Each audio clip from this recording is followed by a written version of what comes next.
Hello there everybody, this is Terry Lawton here from 𝗦𝗵𝗿𝗃𝗃𝗵𝗃, and a couple of weeks ago I made a video entitled Filaments Falling from the Skies over Wexford, and at the end of that video I asked for help in identifying these filaments, and luckily within about an hour I was contacted by the 𝗏𝗃𝗃𝗃 Institute in America. Now if you're not familiar with the work of 𝗏𝗃𝗃𝗃𝗃, Clifford has spent over 20 years documenting the health and environmental impacts of the global climate engineering atmospheric assault against life on Earth. So I sent off the samples the next day in the post, and yesterday Clifford got back to me and he has sent me the primary report of his findings. This is the primary report of many reports to come, but this is the microscopic results. So I'm going to get straight into it here. So, global validation, the spiderweb problem by Clifford E. 𝗏𝗃𝗃𝗃, November 10th, 2017, paper in progress. The evidence of a chemical and biological assault upon the sanctity of this planet is at hand. For close to 2 decades, 𝗏𝗃𝗃𝗃 Institute has patiently accrued and presented this record of violation to the global public. The circumstances, situations and reports that justify such serious claims are far beyond the point of concern, the need for investigation or the entertainment of conjecture. One of the primary materials repeatedly deployed in the operations is that of a unique environmental filament, as it has been designated over the decades on this site. The material has a long history of study, beginning with the failure of the US EPA to identify an early sample sent to that agency in the year 2000. The prospect of a public health risk was also included in that correspondence, and this was the primary basis of the request for identification. The filaments have an airborne source. Unusual biological components were identified in that, and similar samples at the time, and they were documented as such. The record of all correspondence with the EPA exists on this site. An additional act of record from the year 1999 exists within the paper entitled Environmental Filaments, January 2013. This paper further documents the thwarting of efforts paid for to disclose the nature of this material to the general public. If you are a novice to the subject, or if you are easily swayed by the words and reports of popular persuasion, you will be told that you are dealing with nothing more than some mildly unusual events that involve flying or ballooning spiders. You will not be given any ground scientific study that documents this strategy of shaping perception, but you will be told that it is so. Network media reports will promulgate the storyline with an inclusion of the purported arachnid family to boot.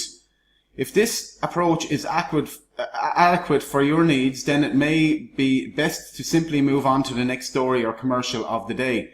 The samples examined by this researcher are not spiderwebs. All direct examinations demonstrate that they are of an unusual or artificial origin and of a complex chemical and biological nature. No spiders accompany the samples that have been received. Ironically enough, the filaments do indeed share some physical and chemical characteristics with actual spiderwebs. But this mimicry will only hold at a superficial level. Mainstream science reports recently announced to us that the creation of completely artificial spiderwebs is now commercially in place. Realistically, we should not ignore the covert world of material science development along that path to public disclosure. The internal composition of the filaments differs dramatically from spiderwebs, and it is here that the truth will be found. Nanotechnology is usually inaccessible to the general public, but the boundaries and frontiers of it are with some creative hacking. As an understanding of the filament, internal structure develops, examinations at the nanometer level will certainly be required to understand the intentions and design more clearly. In the meantime, fortunately, sufficient laboratory means to make the necessary distinctions between various forms and molecular structures exist. A typical image of the airborne filament material at low magnification is as follows. Environmental filament sample magnification approximately 20 times. This is a magnification of the environmental filament I sent to 𝗏𝗃𝗃𝗃𝗃 from Wexford here in Ireland. Samples of this material, in some cases multiple, have been examined from the following countries: Australia, Serbia, France, USA, Ireland and Canada. Representative countries that have collected and sent samples of the environmental filament material to 𝗏𝗏𝗃𝗃 Institute over the past 2 decades. It has taken some effort over time to coordinate the receipt of these samples across the globe. This library of samples and the accompanying examinations have recently crossed an important threshold. A physical sample has been delivered from Ireland that accompanies the on-site video immediately below. This combination creates an irrefutable presentation of video and physical evidence that demands a verdict. Under the current climate, no one can speak of spiderwebs alone without proving their case. Let us introduce this most recent report. On this occasion, it comes to us from the grounds of Ireland. On-site video account in Wexford, Ireland, courtesy of Terry Lawton. What distinguishes this particular case in Ireland is that a physical filament sample has been sent in combination with the video evidence. These provide a more accurate assessment of the situation on the ground. The filament material received in this case, in all respects known, is identical to that sent to the US EPA close to 20 years ago. The material received from Ireland is not spiderweb material, and the observations on the ground reinforce that claim. The conclusions of this paper are based upon numerous specific samples that have been received over a period of many years. These same materials are disturbingly known to be observed frequently and, as documented, are of global distribution. All of the filament samples received are identical in all respects at the microscopic level. There are numerous reports on this site of detailed analysis of these environmental samples and their visual and general organic equivalence to biological filaments symptomatic of the Morgellons health condition has been established. The ruse of proclaiming that spiderwebs are distributing themselves frequently and across the globe en masse have now played itself out. Ballooning spiders on a large scale are a real but rare phenomenon. The extensively examined environmental airborne filaments, unfortunately, are also quite real, but they do not originate from spiders. Seasoned readers may recall the first publicized sample in 1999 from California that formed a ribbon of material approximately 1/2 thick, probably an inch thick, and spanned a length of 20 feet on the highway. That would be a problematic spider. The environmental filaments can no longer be considered rare at this point. The materials repeatedly dispersed to ground level are a public health hazard as originally proposed to the EPA, US EPA, approximately 2 decades ago. They are of a complex chemical and biological nature. These materials are known to be affecting the entire planet and all life that exists upon it. An additional purpose of this paper is to briefly present the various methods of laboratory analysis that have been used to establish that there are major differences between the filament field samples received and the examined spiderwebs. These methods include the following: microscopic examination. The simplest and most direct method to determine if there is a difference between the two examples is simply to look at the samples under a microscope. So on the left here we have the environmental filament samples that I sent, and on the right collected spiderweb sample. In this particular case, the environmental sample is quite clean.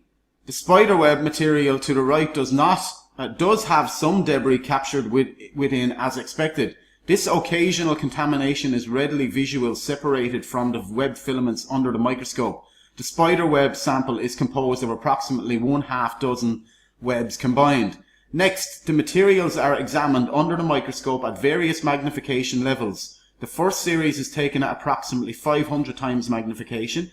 The differences in appearances are not notable at this stage. However, it can be determined with careful observation that the spiderweb filaments have a more linear quality to them than the environmental filaments do. This lower magnification level is not sufficient to readily identify the different structural nature between two sample types. Environmental filament microscopic examination. An increase in the wavy texture of the environmental filament versus the spiderweb is visible under close examination, approximately 500 times. So that was the environmental filament image down to the spider web sample image. A smoother and more linear structure is observable within the spider web versus the environmental filament. The differences are not dramatic at this lower level of magnification. Next, the two samples are compared at a moderate level of magnification. Environmental filament examined under the microscope at moderate magnification. It is here that important differences can be determined between the visual characteristics and structural nature of the two filament types. The environmental filament shows much higher variability in form and structure than the spider webs do. The environmental filaments do indeed have a much wavier appearance to them. This has direct bearing on the extreme adhesive and stretch qualities of the filaments, as has been repeatedly observed over the years. In addition, the filaments demonstrate budding growth forms that demonstrate a clear biological nature to the filaments as opposed to inert spider web generation. It is at this level of magnification that the case of fundamental difference and distinction exists between the environmental filament and the spider webs. It is insufficient and unjustified to make the claim for either type of filament existence without this minimum level of observation and analysis. This requirement exists for any journalistic or scientific reporting as well. That magnification was at 1250 times. Spider webs at moderate magnification. So that was the environmental filaments at 1250 here. And down below are the spider webs at 1250. So the spider webs at 1250 continue to show that they are simpler and more uniform in structure. There are no dramatic changes in the basic structure of the spider web that emerge at this level of observation. The geometry of the spider web is more linear and of smoother geometry and texture. There are no budding growth forms that take place in the spider webs after their formation. Okay. An independent microscopic image of spiderweb silk at a similar magnification level for comparison. The qualities of this image match those that are presented within this report immediately above. And lastly, we have a relatively high level magnification.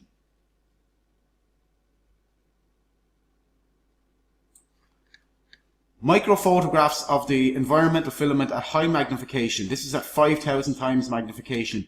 The truly unique qualities of this material are shown much more clearly at this level of observation. It can be understood from these photographs that driving structure and morphology of each filament lies interior to the filament.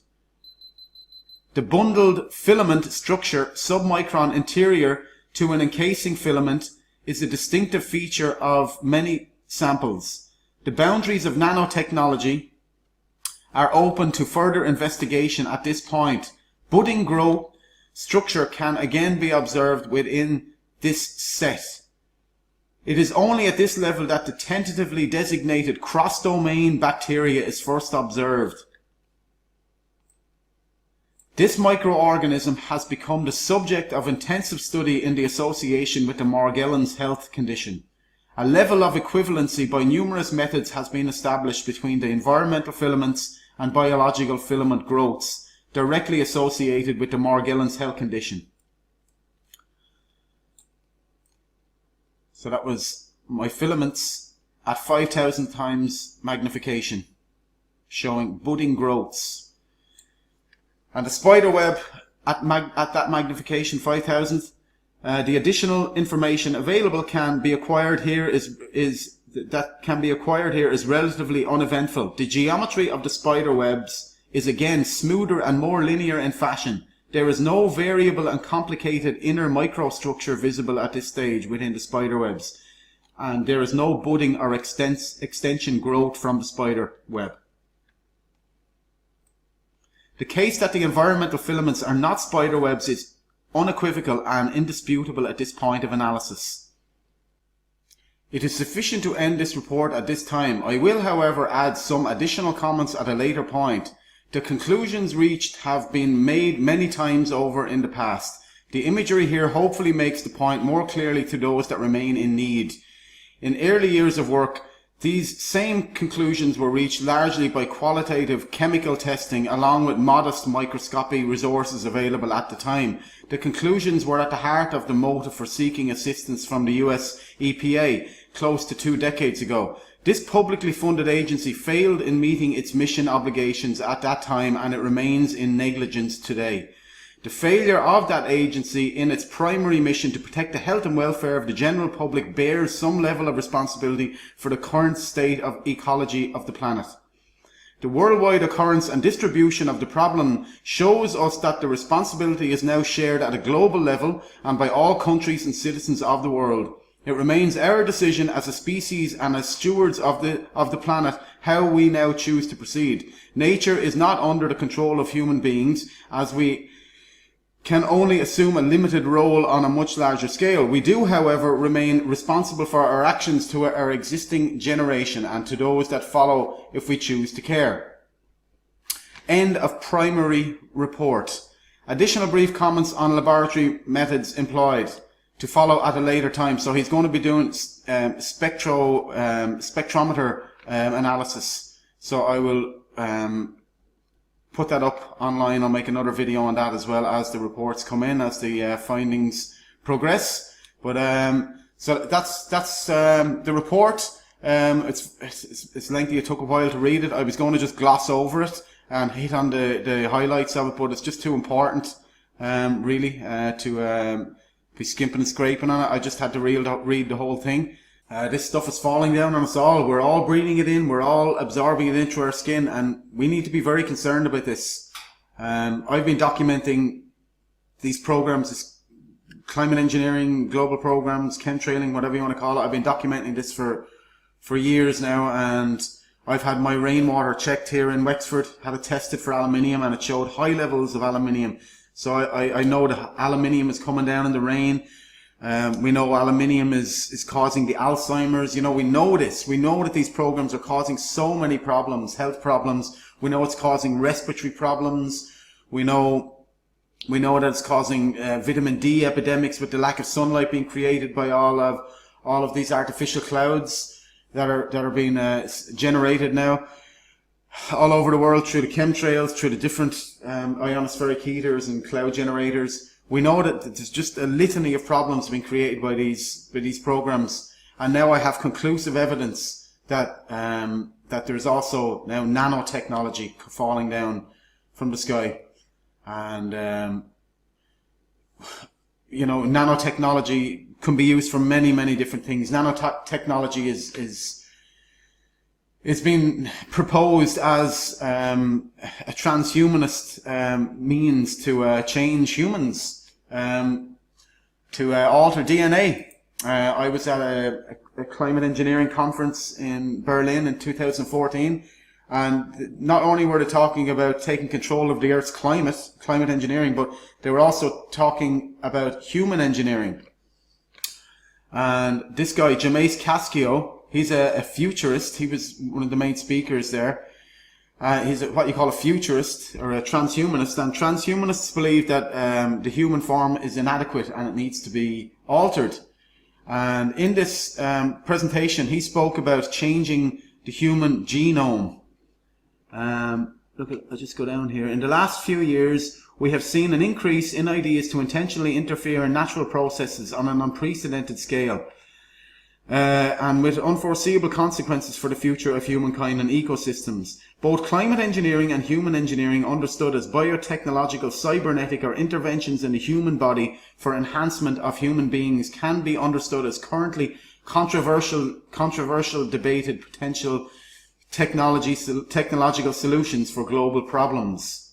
Furthermore, they are both symptoms for at least two diverging quests. First, for stewardship, looking for ways how to steer different systems all the way from the human genome to the climate system with long-term perspective to create a truly sustainable community. This is all out in the open. They're talking openly about this. Engineering the climate, which they've been doing for decades, and human engineering, which they're possibly already doing. I don't know.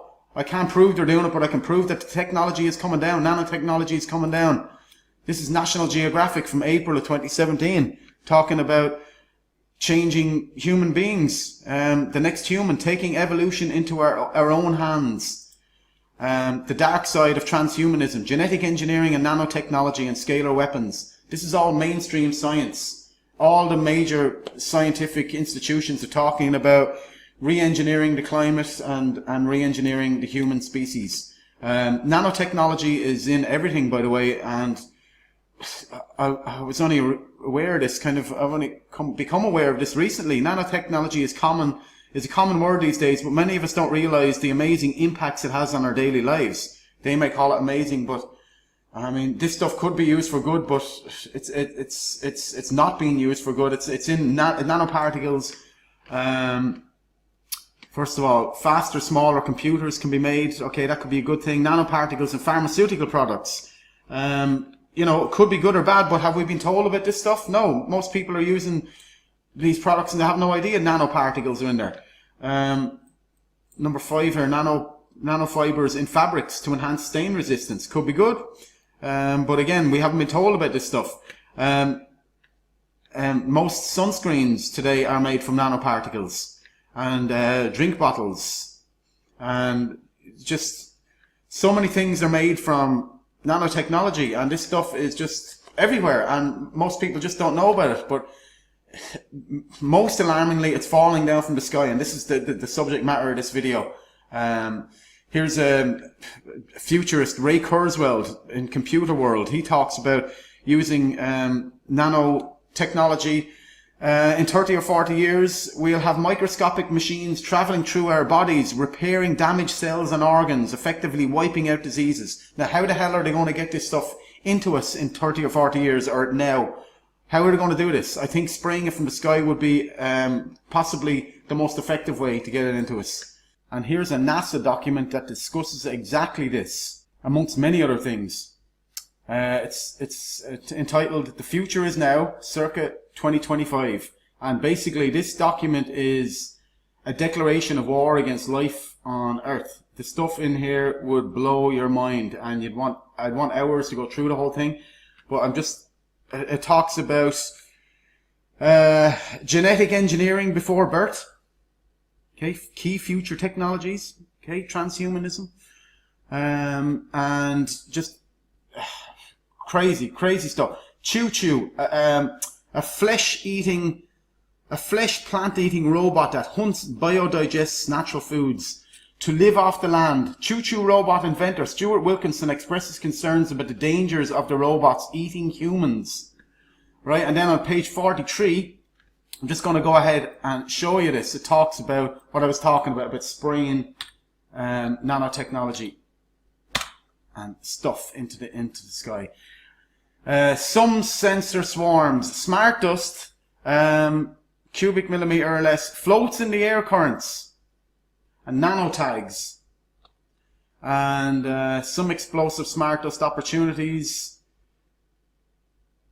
Optimal positioning of explosive dust in air explosives. But here it says micro dust weaponry, a mechanical analog to biomicron-sized mechanized dust, which is distributed as an aerosol and inhaled into the lungs.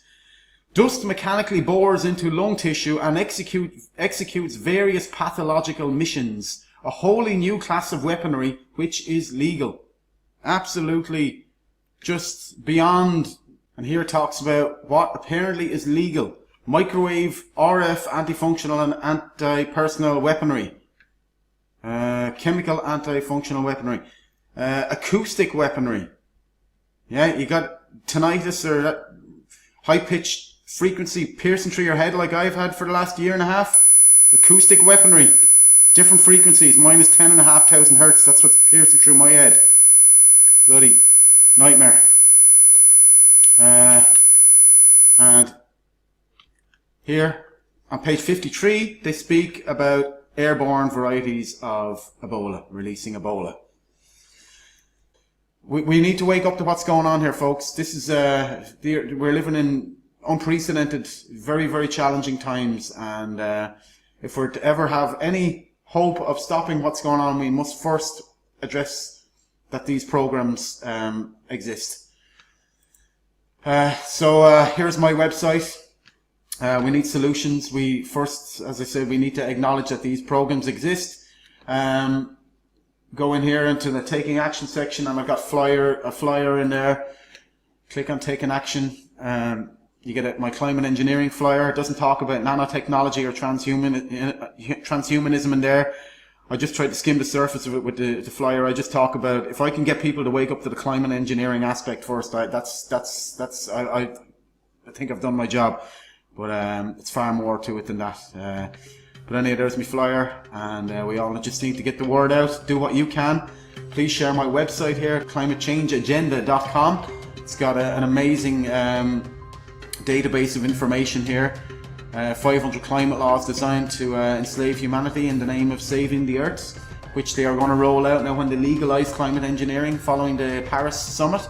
Got any amount of documentation there, all the evidence, rain and soil samples, soil samples and blood samples from around the world, from all the materials that were spraying on us, different films, weather programs and patents going back there to the 1800s, just 150 years of documentation on weather control, the mass die-offs, all the extinctions. Now we're living in the biggest mass extinction period since the dinosaurs died 60 million years ago. All caused by these programs. Crazy weather companies there, mainstream weather companies that you can order weather online. You can order weather tomorrow, whatever you want, rain, hail or snow. It's all real, it's all happening. So please share the information, folks. We're in crazy times, and it's going to take it's just going to take us to wake up to stop what's going on. So please share this information and do what you can when you can, now that you have the chance. This is Terry Lawton for 𝗦𝗵𝗿𝗃𝗵𝗿𝗿.com, signing out for now.